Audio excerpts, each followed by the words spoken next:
there's some confusion from Americans and maybe the community in the world when it comes to what you said about Rodriguez earlier today in a phone interview. You said that she would face the same fate, if not worse, than Maduro. But it sounds like you're talking to her on the phone and wanting to work with her. My people are just the same thing. Are considering her in power. Can you just clarify where you stand on Delcy Rodriguez right now being in power? I don't have to tell you.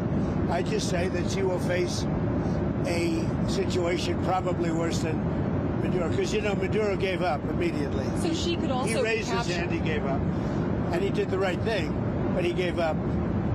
So we were so effective, and it was so fast and violent. It was very violent, but we were so effective. He raised his hands, he gave up. What was the most violent moment during? I don't want to tell you. There were some bad moments, but there was some very violent moments. I don't want to tell you. Did you get a briefing at all on Maduro's first night in U.S. custody, and what can you tell us? I have a total briefing on every aspect of it, but I don't think it's appropriate to talk to the press about it. You'll find out. When it comes to him in court tomorrow, I mean, what's the end game here with Maduro? Does he just rot in a U.S. prison? We're just going to go through a slog of a trial. The judge is very respected, Judge Hellerstein. He's a highly respected judge. We'll see how we do. The case it's infallible. People are so happy with what we've done. You know, you go down to Miami, you go down to a lot of places, and they're all dancing in the streets of this country. Now, he was a rough man, killed millions of people. He killed millions and millions of people. After he stands trial, can I just say something? We got that. This is a good thing, not a bad thing. President Biden put a $25 billion bounty on the guy's head. Why? Because he was a horrible criminal, murderer, poisoning our people. Every administration has been saying he's a threat to our country. He's a bad guy. This is the first guy that's actually done something about it. Here's the story for me. He could be in Turkey today, but he's in New York. So if you tell people in Cuba, you need to stop being a communist dictatorship threatening America, you should go somewhere else. You better take the offer. Maduro has nobody to blame but himself. He gave him a way out. He chose to defy Trump and the U.S. military, and his ass is in jail where he deserves to be, and every president has said the same thing, but he didn't.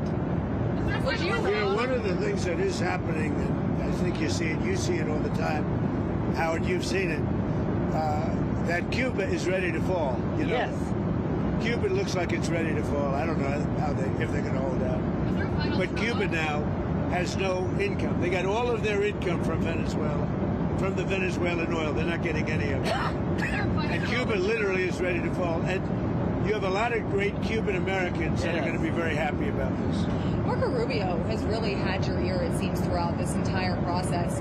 I know that the Vice President Vance was just down the street when this whole operation was playing out, but would you say that Marco Rubio has your ear more than the Vice President right now? No, they both do. No.